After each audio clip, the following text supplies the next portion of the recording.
ಯಾವ ಈಗ ನನ್ನ ಇಲಾಖೆ ನೀವು ಕೇಳಬೇಕು, ಬೇರೆದೆಲ್ಲ ಬೇರೆ.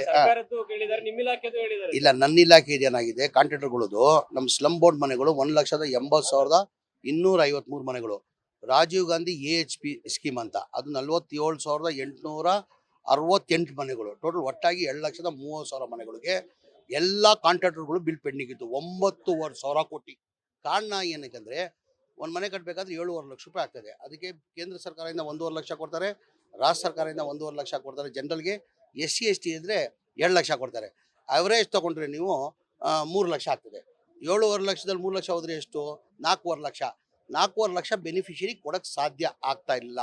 ಆ ಕಾರಣಕ್ಕೆ ನಾನೇನು ಮಾಡಿದೆ, ಮುಖ್ಯಮಂತ್ರಿ ಗಮನಕ್ಕೆ ತಂದೆ. ನಾನು ಸರ್, ಬಡವ್ರು ದುಡ್ಡು ಕೊಡೋಕ್ಕೆ ಸಾಧ್ಯ ಆಗಲ್ಲ, ನಾವು ಸರ್ಕಾರ ವತಿಯಿಂದನೇ ಈ ಮನೆಗಳು ಕಟ್ಕೊಡ್ಬೇಕಾಗ್ತದೆ ಅಂತ ಹೇಳ್ಬಿಟ್ಟು ಮಾನ್ಯ ಮುಖ್ಯಮಂತ್ರಿ ಗಮನಕ್ಕೆ ತಂದು, ಮಾನ್ಯ ಮುಖ್ಯಮಂತ್ರಿಗಳು 2-3 ರಿವ್ಯೂ ಮೀಟಿಂಗ್ ಮಾಡಿಬಿಟ್ಟು, ನೀನು ಹೇಳ್ತಾರ ಸತ್ಯ ಕಣೋ, ಈ ಬಡವ್ರು ದುಡ್ಡು ಕೊಡೋಕ್ಕೆ ಸಾಧ್ಯ ಆಗಲ್ಲ, ಸರ್ಕಾರ ವತಿಯಿಂದ ನಾವೇ ಕೊಟ್ಟು ಮನೆಗಳು ಕಂಪ್ಲೀಟ್ ಮಾಡುವಂಥ ಹೋದ ವರ್ಷದಲ್ಲಿ 2024 ಫೆಬ್ರವರಿಯಲ್ಲಿ ಕ್ಯಾಬಿನೆಟಲ್ಲಿ ತಂದು ಅಪ್ರೂವ್ ಮಾಡಿ 500 ಕೋಟಿ ಬಿಡುಗಡೆ ಮಾಡಿದ ಕಾರಣಕ್ಕೆ 36,789 ಮನೆಗಳು ಕೊಟ್ವಿ.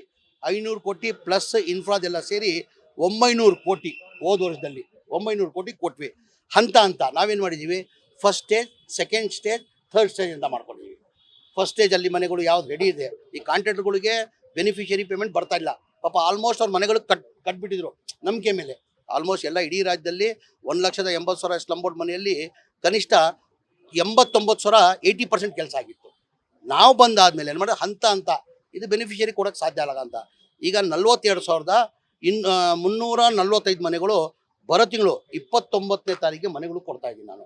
ಅದಕ್ಕೆ ಟೋಟಲ್ ಒಟ್ಟಾಗಿ ನಮಗೆ 960 ಕೋಟಿ ಕೊಡಬೇಕು. ಈಗ FD ಅವರು ಆಲ್ರೆಡಿ 114 ಕೋಟಿ ರಿಲೀಸ್ ಮಾಡಿದ್ದಾರೆ ಇನ್ಫ್ರಾದು. ಈಗ ಇನ್ಫ್ರಾ ಆಗ್ಬೇಕು ತಾನೆ ಮನೆಗಳು ಕೊಡಬೇಕಾದ್ರೆ. ಈ ಬೆನಿಫಿಷರಿ ಪೇಮೆಂಟ್ ನಾವು ಕಾಂಟ್ರಾಕ್ಟರ್ಗಳು ಕಂಡೀಷನ್ ಹಾಕಿದ್ದೀನಿ, ದುಡ್ಡು ನಾವು ಕಂಪ್ಲೀಟ್ ಮಾಡಿದ್ರೆ ನಾವು ಕೊಡ್ತೀವಿ ಅಂತ ಹೇಳ್ಬಿಟ್ಟು ಹೇಳಿದ್ದೀವಿ. 900 ಕೋಟಿ ಕೊಡಬೇಕಾಗಿದೆ. ಈ ಮನೆಗಳು ನವೆಂಬರಲ್ಲಿ 29ನೇ ತಾರೀಕಿಗೆ ಮಾನ್ಯ ಮುಖ್ಯಮಂತ್ರಿಗಳು ಡೇಟ್ ಕೊಟ್ಟಿದ್ದಾರೆ. ಆ ಮನೆಗಳು ಕಂಪ್ಲೀಟ್ ಆದಮೇಲೆ ಆ ದುಡ್ಡನ್ನು ಅವ್ರಿಗೆ ಒಂದು ವಾರದಲ್ಲಿ ಆ ದುಡ್ಡನ್ನು ಕೊಡ್ತೀನಿ. ಇಲ್ಲ, ಬಾಲರಾಜ್ ಅವ್ರನ್ನ ಇಲ್ಲ ಈಗ ಬಾಲರಾಜ್ ಅವರು ಆ ಬೋರ್ಡಲ್ಲೇ ಇದ್ದವರು, AE ಆಗಿ AEE ಆಗಿ ಚೀಫ್ ಇಂಜಿನಿಯರ್ ಆಗಿ ಕೆಲಸ ಮಾಡಿದ್ರು. ಸ್ವಲ್ಪ ಈ ಮನೆಗಳು ಕಂಪ್ಲೀಟ್ ಆಗ್ಬೇಕಂತ ಕಾರಣಕ್ಕೆ ಏನು ಮಾಡಿದೆ, 1 ವರ್ಷ ಮನೆ ಮುಖ್ಯಮಂತ್ರಿಗಳು ಅಥವಾ ಎಕ್ಸ್ಟೆಂಡ್ ಮಾಡಿದೆ. ಈ ವಾರದಲ್ಲಿ ಅವ್ರು ತೆಗಿತಾ ಇದ್ವಿ ಬಾಲರಾಜನ್ನ. 1 ವರ್ಷ ಕಂಪ್ಲೀಟ್ ಆಯಿತು. ಮೋಸ್ಟ್ ಪ್ರಾಬ್ಲಿ ಈ ವಾರ ಕಂಪ್ಲೀಟ್. ಏನಕ್ಕಂದ್ರೆ ಇಲ್ಲ ಇರ್ಬೋದು, ಅದಕ್ಕೆ ನನಗೇನಾಗಿದೆ, ಈ ಮನೆಗಳು ಕೊಡಬೇಕಾಗಿತ್ತು. ನಾನು ಈ ಮನೆಗಳು ಮಾಹಿತಿ ಅವ್ರ 100% ಮಾಹಿತಿ ಬಾಲರಾಜ್ ತವ ಇತ್ತು. ಆ ಬೋರ್ಡಲ್ಲಿ ಅವ್ರು ಇದ್ದಿದ್ದು ಒಂದು ಬೋರ್ಡ್, ಇದು ಸ್ಲಮ್ ಬೋರ್ಡು.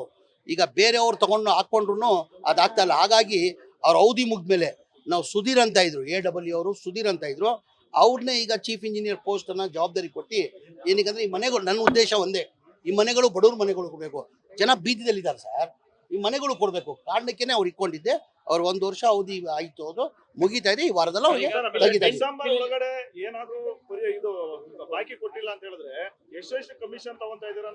ಈಗ ಏನಾಗಿದೆ, ಈಗ ಸೀನಿಯಾರಿಟಿ ವಜೆಯಲ್ಲಿ ಈಗ PWD ಇರಲಿ, BBMP ಇರಲಿ, ನನ್ನ ಇಲಾಖೆದಿರಲಿ, ಈಗ ನನ್ನ ಇಲಾಖೆದು ಯಾರನ್ನ ನಾನು ನಿಮ್ಮ ಬಗ್ಗೆ ನಮ್ಮ ಇಲಾಖೆ ಬಗ್ಗೆ ಯಾರನ್ನ ಬಂದು ಹೇಳಿದಾರ, ದೂರು ಕೊಟ್ಟಿದ್ದಾರಾ ಈ ಥರ ನಮ್ಮ ಪೇಮೆಂಟ್ ಇತ್ತು ಅಂತ. ಈಗ ನಮ್ಮಲ್ಲಿ ಕಾಂಟ್ರಾಕ್ಟರ್ ಎಲ್ಲ ಖುಷಿಯಾಗಿದ್ದಾರೆ. ಏನಿಗಿರೋದು ಬೆನಿಫಿಷರಿ ಕೊಡ್ತಾ ಇಲ್ಲ, ಪಾಪ ಅವ್ರು ಸಿಗ್ತಾ ಇಲ್ಲ ದುಡ್ಡು. ಏನಕ್ಕಂದ್ರೆ ಆಲ್ಮೋಸ್ಟ್ ಹೇಳ್ದಲ್ಲ 80% ಕಂಪ್ಲೀಟ್ ಮಾಡಿಬಿಟ್ಟಿದ್ರು. ಈಗ ನಾವು ಕೊಡ್ತಾ ಇದ್ದೀವಿ. ಹಾಗಾಗಿ ಈಗ PWDದಲ್ಲಿ ಭಾಳಷ್ಟು ವರ್ಕ್ಗಳು ನಡೀತಾ ಇದೆ. ಆ ಸೀನಿಯಾರಿಟಿ ವೈಸ್ ನೋಡಿ ಕೊಡ್ತಾ ಇದ್ದಾರೆ. ಈಗ BBMPದಲ್ಲೂ ಅಷ್ಟೇ, ಎಲ್ಲರಿಗೂ ದುಡ್ಡು ಕೊಡೋಕ್ಕಾಗಲ್ಲ, ಕೆಲಸ ಯಾರು ಮಾಡ್ತಾರೆ ಸೀನಿಯಾರಿಟಿ ಕೊಡ್ಕೊಂಡು ಬರ್ತಾ ಇದ್ದೀವಿ. ಹಂತ ಎಲ್ಲರಿಗೂ ಕೊಡ್ಕೊಂಡು ಬರ್ತಾ ಇದ್ದೀವಿ. ಆಯ್ತು, ನೀವು ಹೇಳಿದ್ರು ನನ್ನ ಗಮನಕ್ಕೆ ಇರಲಿಲ್ಲ. ಮಾನ್ಯ ಮುಖ್ಯಮಂತ್ರಿಗಳಿಗೆ ಗಮನಕ್ಕೆ ನಾನು ತರ್ತಾ ಇದ್ದೀನಿ. ನನ್ನ ಅನಿಸಿಕೆ ಯಾವುದು ಆ ಥರ ಪೇಮೆಂಟ್ ಯಾವುದು ಕಾಂಟ್ರಾಕ್ಟ್ಗಳದು ಸ್ಟಾಪ್ ಆಗಿಲ್ಲ. ನಮ್ಮ ಸರ್ಕಾರ ಬಂದಾದ್ಮೇಲೆ ಇದೇ ಹೇಳ್ತಾರಲ್ಲ, 9,000 ಕೊಟ್ಟಿರಿ, 55ರಿಂದ 60,000 ಕೋಟಿಗಳು ಗ್ಯಾರಂಟಿಗಳು ಗೊತ್ತಿ ನಾವು ಘೋಷಣೆ ಮಾಡಿರಲಿಲ್ಲ. ಚುನಾವಣೆ ಟೈಮಲ್ಲಿ ನಾವೇನು 5 ಗ್ಯಾರಂಟಿಯನ್ನು ಘೋಷಣೆ ಮಾಡಿದ್ವಿ. ನಮ್ಮ ಮನೆಗಳಿಗೆ ಬಡವರಿಗೆ ಫ್ರೀ ಕಟ್ ಕೊಡ್ತೀವಿ ಅಂತ ನಾವು ಘೋಷಣೆ ಮಾಡಿಲ್ಲ. ಬರೇ ಬಡವ್ರ ಬಗ್ಗೆ ಕಾಳಜಿ ಇದ್ದ ಕಾರಣಕ್ಕೆ ಮಾನ್ಯ ಮುಖ್ಯಮಂತ್ರಿ ಸಿದ್ದರಾಮಯ್ಯ ಅವರು ಕೊಡಬೇಕಂತ ತೀರ್ಮಾನ ಮಾಡಿಕೊಟ್ಟಿರೋದು. ಯಾರಿಗೆ ಅನುಕೂಲ ಆಯಿತು? ಕಾಂಟ್ರಾಕ್ಟರ್ಗಳಿಗೆ ತಾನೇ ಅನುಕೂಲ ಆಗಿರೋದು. ಬಡವ್ರಿಗೆ ಒಂದು ಕಡೆ ಮನೆಯೂ ಸಿಗ್ತದೆ, ಬಡವ್ರಿಗೆ ಮನೆಯೂ ಸಿಗ್ತದೆ, ಕಾಂಟ್ರಾಕ್ಟರ್ಗಳಿಗೂ ಅನುಕೂಲ ಆಯಿತು. ನೀವು ಹೇಳ್ತಾ ಇರೋದು ಮಾನ್ಯ ಮುಖ್ಯಮಂತ್ರಿ ಗಮನಕ್ಕೆ ನಾನು ತರ್ತಾರೆ.